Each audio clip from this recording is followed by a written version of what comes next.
Happy morning, children. I feel extremely glad to welcome you all for this wonderful biology online learning. Our 10th standard biology consists of 12 lessons, and it's a glad thing that we have completed almost 10 lessons. We have also done 3 to 4 monthly tests, and this month we will be doing our November monthly test. The portion for your November monthly test will be lesson 18 and lesson 19, which we have already completed. And this lesson number 22 is the 11th lesson in biology, and we have got another one more lesson to complete our portion. So it's a glad thing that God has been too good to complete our portion this academic year. This lesson, environmental management, has got beautiful awareness creating topics and project oriented topic. I want all of you to carefully watch this link, listen to it, read your lessons and grasp the important point and make yourself knowledgeable. Come on, children, let's gain knowledge. Unit 22, Environmental Management. The main objectives of this lesson learning is, at the end of the lesson learning, you must be able to differentiate between renewable and non-renewable resources. You should gain knowledge about the need for conservation of various natural resources, and you must be knowing about various methods which can be adapted for the conservation of natural resources, and awareness need to be created to limit the exploitation of natural resource and to get motivated to participate in the protection of environment and its management. So I hope, children, you will attain these objectives and an awareness be created in you to conserve the nature, and you also get participate in the environmental activity. Let's move into our lesson. The lesson, as per the heading environmental management, this deals with environmental structure, environment function, environment quality. So these three topics we have discussed in our previous lessons also. So we have studied about the ecology, the living and non-living matters. So the structure comes over there. How does it function? Every organism is combined with the other one that we can be compared by food chain, food web. So all these talks about the environmental function, environmental quality, okay, whether it is degraded and how to overcome that pollution related topics. So these are the general topics which you would have learned in your 9th standard.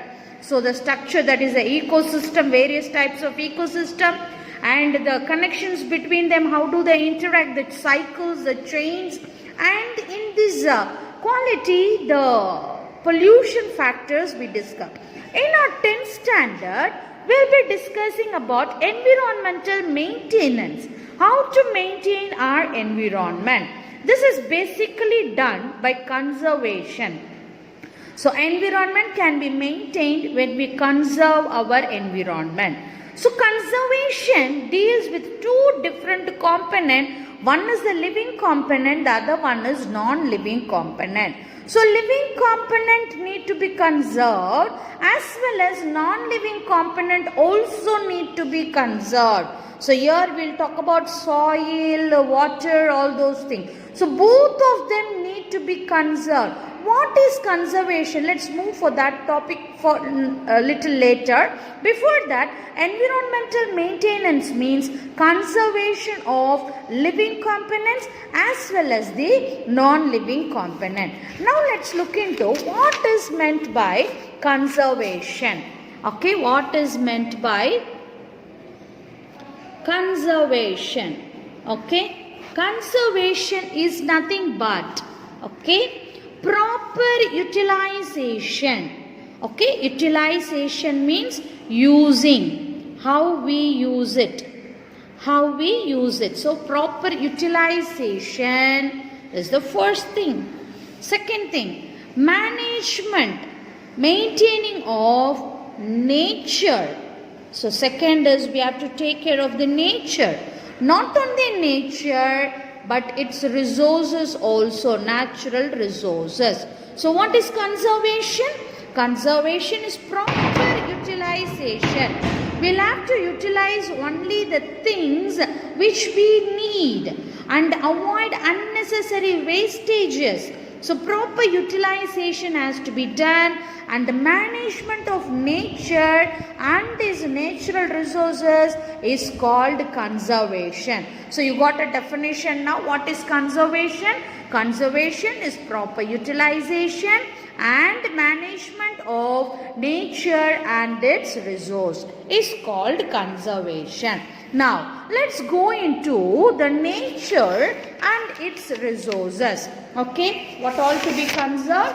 Nature and its resources. So what do we find in the nature? You will have forest, the plant, biotic plant organisms which are found in the forest, and along with the plants we also have animals living. Okay, animals also live in that. And apart from that, we also have the water sources also.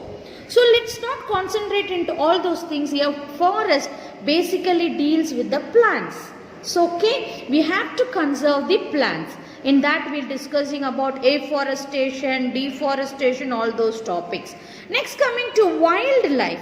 Wildlife is conservation of animals. We need to conserve, protect, take care of the animals, the insects, endangered species. So all these need to be taken into consideration.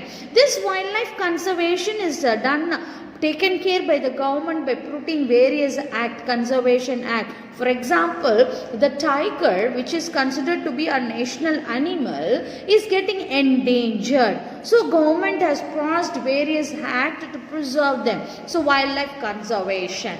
Then comes the soil. Soil is a bed for fertility. Okay. The fertility of the soil is very, very important.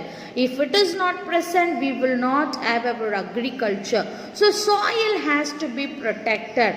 The main thing is preventing soil erosion, wash away of soil. Soil erosion has to be taken into consideration. The next one is energy. So energy plays an important role in our living. So energy conservation is very, very important. So this energy conservation is of two types. Let's look into the two types of energy present in the environment. The first energy is called a non-renewable. What is it called as? The energy which is divided into two types. First one is called non-renewable. So what is the second one called as? It is called the renewable resources. So first is non-renewable. Second one is renewable resources, renewable energy. This non-renewable is also known as exhaustible. This energy is also known as exhaustible energy. Okay. Here this renewable energy is known as inexhaustible. Okay, inexhaustible energy. So renewable energy is also known as inexhaustible. It has to be joined together. Inexhaustible energy. This non-renewable energy is also known as conventional energy. Conventional energy. Here it is known as non-conventional energy. So energy are of two types. What are the two types?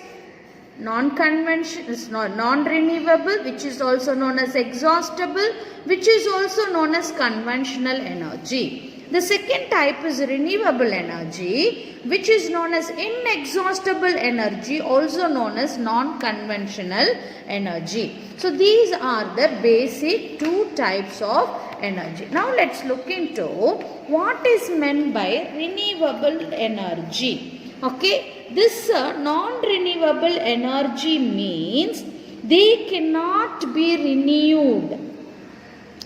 Cannot be renewed. You will not get it back. You will not get it immediately or after sometimes. Whereas renewable energy, they are renewed. It can be renewed. Renewed means what? Regain again. You can get it back. Reget or regain. Okay, you can regain it again. So this is called renewable, and here if once it is used, you cannot get it back. Okay, for example, coal, petroleum. Okay, so these natural gas, these all comes under the non-renewable. So once if you use coal, once if you use petroleum, once if you use natural resources, you will not get it back again. It has to undergo certain process. You will not have it. Okay, so these are called the non-renewable. Now let's come to the renewable. What all you get in the renewable? Okay, solar energy, sunlight, every day you get. Okay, then water energy, hydrostatic energy, every time when after using also you get. Tidal is nothing but wave energy, the energy we get from the waves. Okay, so these energy, wind energy, okay, all these energies are renewable. You get it again and again. Even after using, you can get it back. So the two types of energy we have discussed here. One is called the non-renewable energy, which cannot be renewed. Example, coal, petroleum, natural gas. The second energy is renewable energy, which you can get it back. It can be renewed. It can be reversed. Example, solar energy, water energy, wind energy, tidal energy, all these comes. Okay, now coming back to a topic. Energy is divided into two types. Fossil fuel, coal, petroleum, they comes under what type of energy? These things, they occupy the non-renewable energy. Non-renewable energy. Now the solar energy, biogas, shale gas, wind energy, tidal energy, all these, they come under the renewable energy. Is it clear, children? Is it clear, children? So energy is of two types. One is non-renewable, exhaustible. Exhaust means it gets over, it gets finished, exhaustible. And conventional energy. So fossil fuel, coal, petroleum, natural gas, they all come under the first variety. Second group is the renewable energy, inexhaustible, non-conventional. Who are they? Solar energy, biogas, shale gas, wind energy, tidal energy. So these are the things that we are going to discuss in our lesson today. So today we will be discussing about forest, how to protect the forest, and in what are the methods we can suggest for protecting the forest. Similarly, for the wildlife, animals, how can it be protected? And soil, how can it be conserved? And the energy, how all these types of energy can be preserved. So we'll start with our first topic, that is forest. Forest and its importance. It's a very general topic which you all must be aware about. It's an important component of environment, and it has microbes, flowering plants, shrubs, all those things you have. And a very important thing to notice, it is a renewable natural resources. Okay, and they provide food, fodder, wood, medicine, all those things. So you read this thing. This is the importance of the forest. The topic how to conserve is deforestation and its effect. As population is increasing, we are cutting down the trees. We are cutting down the trees. As a result, the forest is destroyed. Here the D denotes destroying or demolishing. So forest is destroyed. So when you destroy the forest, what are the effects you will get? The effects are you will have floods, drought, soil erosion, loss of wildlife, extinct of species, imbalance of geochemical cycle, alteration of climatic condition, and desertification. So these are the side effects. What is the first side effect? You will have flood. Second, you will have drought. Third, you will have soil erosion. Fourth, you will have loss of wildlife. Fifth, you will have extinction of species. Sixth, you will have imbalance of biochemical cycle. And seventh is cycle alternation, take climatic conditions. And eighth is desertification. So these are the effects of deforestation. When you cut up a tree, these are the changes that takes place. Now, how to conserve the tree? See, in India, there are about 752.3 lakh hectares of reserved forest. Reserved forest is very dense forest, okay? And 215.1 lakh of protected forest, which are taken care by the people with the government protected. So these number of hectares are occupied by the forest. So we need to conserve them. The very first thing is afforestation. Afforestation includes planting and protecting trees. Okay, that's the important thing. What is afforestation? Planting and protecting trees, for which we have a festival called Van Mahotsav. So here the plants are protected. Then we can encourage social forestry program, where the group of people in the surrounding, they can be encouraged to grow plants, because they are the people who cut the plant for firewood, fodder, timber. So in such condition, when they cut a tree, they can plant another tree. So which is called social forestry program. And forest conservation through laws. This is implemented by the Government of India, where laws are exhibited. What are the laws you can find? National Forest Policy 1955, and another was implemented in 1988. So first policy is National Forest Policy. Second one is Forest Conservation Act in 1980. You may get this in your 1 mark questions. So National Forest Policy in 1952 and again in 1988. Forest Conservation Act in 1980. So forest can be preserved by passing through laws, by social forestry program, and by afforestation. So these are the methods by which we can conserve the forest. So forest importance is done. The second topic would be wildlife conservation. How to protect the wildlife.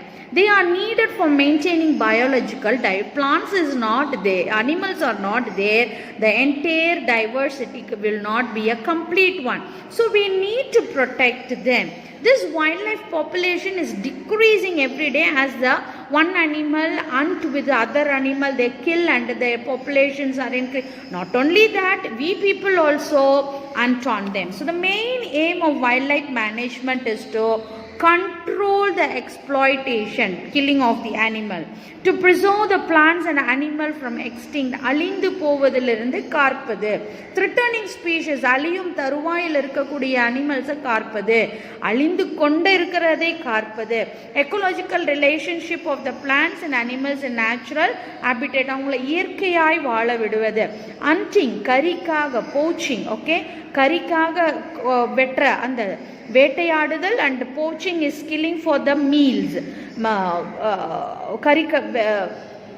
வியாபாரத்துக்காக. So that has to be prohibited. So these are the main aims of protecting the wildlife. The wildlife has given a certain act also. Wildlife Act was established in 1972. அவங்க என்னென்ன சொல்றாங்க, இந்த மாதிரி you should not prohibit killing and hunting, constitute sanctuaries சரியா? இப்போ நம்ம we have zoological park in Pondicherry also, we have got a zoological park. Okay, national parks. By constructing parks we can preserve these animals. And preservation of endangered species, only the rhinoceros are the important organisms, but the number of rhinoceroses are being decreased, so we have to protect them. And zoos, so these are the things which we need to do for conservation organizations. There are many organizations which are involved in conserving.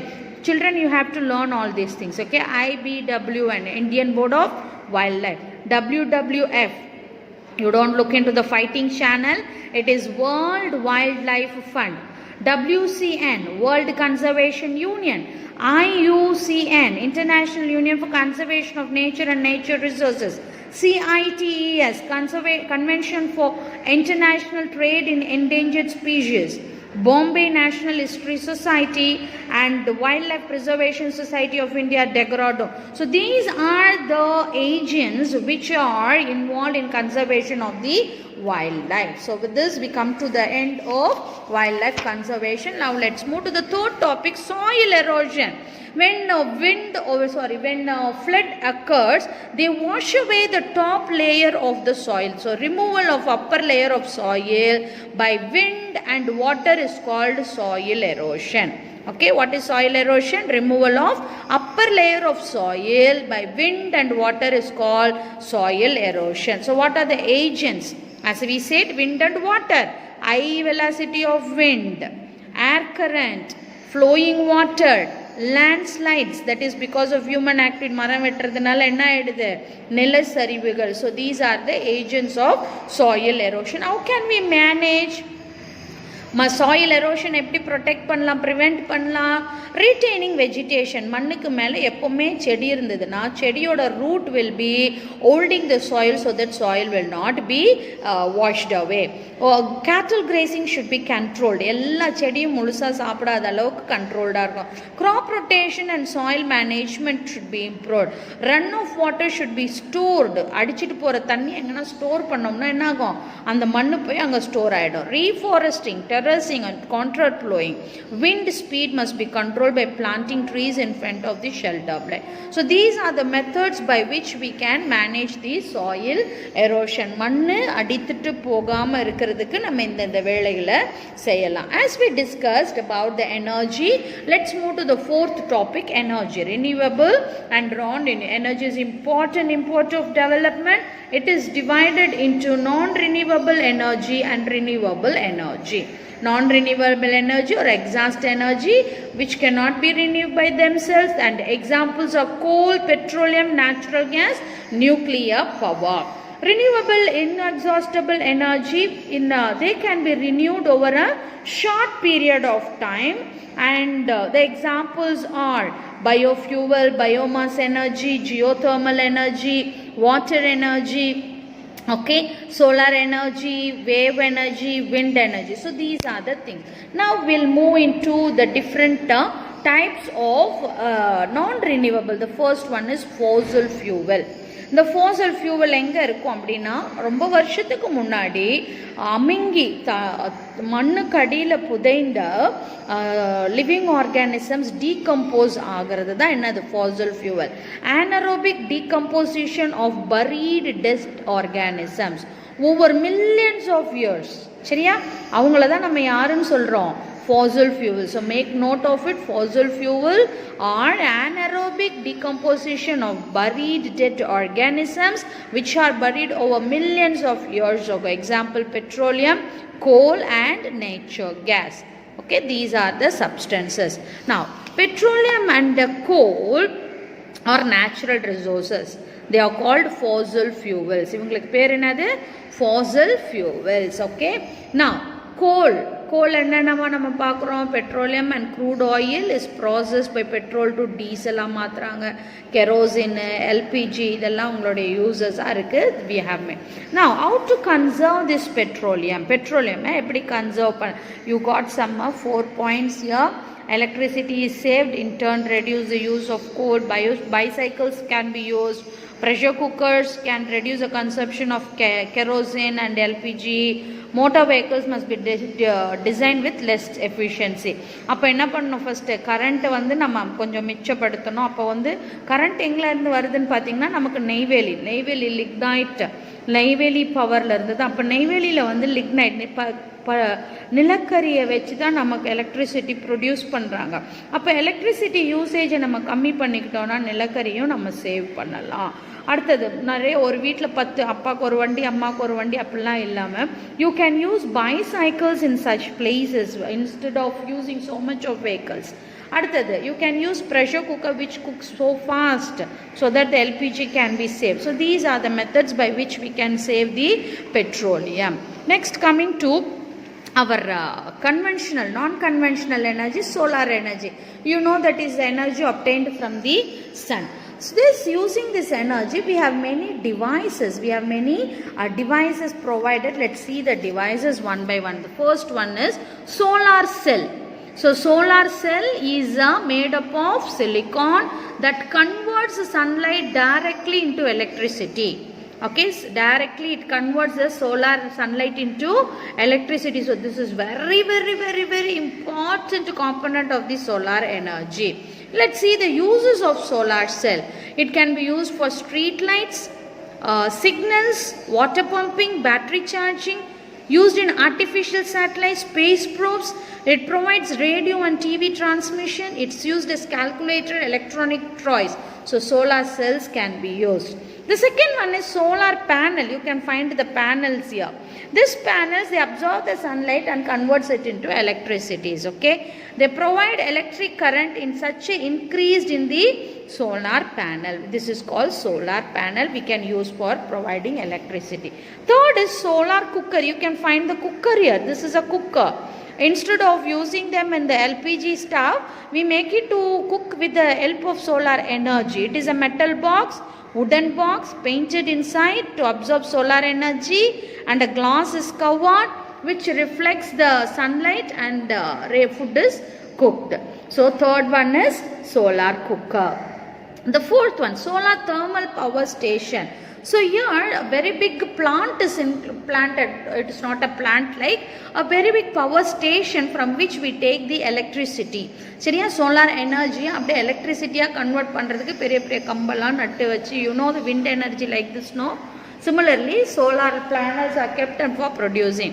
So these are the various devices. The first one is solar cell, second one is a solar panel, third is solar cooker, and fourth is solar power plant. Let's see the advantage of solar energy. It is available in abundance. It is renewable resources. It can be used generating electricity, and it's not pollute population. Next, let's move to biogas. Okay, biogas is a mixture of methane, hydrogen sulfate, carbon dioxide, hydrogen. So all these combine together and forms a biogas. How is this formed? It is produced by the decomposition of animal waste, cow dung, மாட்டு சாணம். சரியா, அது அப்படியே அழுகி போக வச்சோம்னா, decompose பண்ண வச்சோம்னா அதுதான் பயோகேஸ். அது கூட யாரையும் சேர்த்துக்கிறோம், we also including the plant, and it is known as gobar gas in colloquial language. Gobar in Hindi, which means cow dung. Okay, so it's called the gobar gas, cow dung gas or biogas. The uses are given. It's used for cooking, used for run motor to generate electricity. The advantages are given over there. You just kindly go through it. The third one is shale gas. What is this shale gas? It is from soft, finely stratified sedimentary rocks. The sedimentary rocks also produces gases, and it is used to extracting technique called hydraulic fracturation. Okay, so this is how the energy is produced. Environmental concern. Shale drilling could affect groundwater reserves, such as contaminate the drinking water resources for the fertility, for making drills and all. Million gallons of water is needed to break and release the shale gas, which in turn can affect the water table. So we are not using this much because it may affect our water table also. The next one is wind energy. It is a kinetic energy which is used to convert mechanical power by wind turbine. See, this is your turbine. You have a long stand with a wind turbine there. So when wind hits on it, it starts to moving. Any moving object creates a force of energy. So this turbine, when it keeps rotating very fast, we get it as an energy which we call it as a wind energy. So the wind energy can be used for generating electricity, run water pumps, floor mills. Rotary motion of wind pump is used to draw the well's water. This is the structure of the windmill. And the advantage of wind energy is it is eco-friendly, renewable source of energy, and it does not cause pollution, and its maintenance is also very simple. The next one is water energy. Here the earth consists of large amount of water. The technique to harness the water energy is called hydropower. Taking control of water to produce energy is called the hydropower. This hydropower is nothing but continuous flow of water in large amount falling from the high slopes. மேலே உச்சி மேலே இருந்து தண்ணி கீழே விழும்போது குற்றாலத்தில் குளிக்கும் போது you will experience that when the water hits on your head you will get a pain like தொப்பு தொப்புன்னு விழுற மாதிரி இருக்கும். Similarly, when water drops from the very top of the hill to the down, it creates a force, and using that force we are producing the energy. We call it as a hydropower plant. This hydropower plant is the energy of water flowing into electricity. The next one is tidal energy. The last one is tidal. Energy obtained from the movement of water due to ocean tides. அலை மோதும் போது அதில் இருந்து energy produce பண்ணோம்னா it is called the ocean tides. Okay, they fall and rise of the sea level combined together with produces. Advantage of tidal energy: does not produce any pollution, does not use any fuel. They are predictable, so tidal energy can be produced at any time, and water is denser than air and therefore can generate electricity at lower speed than wind turbine. So these are the advantages of your energy. Children, I believe you all would have understood about what are the topics we have discussed so far, and a few more topics are there regarding rainwater harvesting and e-waste. Okay, sewage waste and e-waste, which we will discuss in our next class.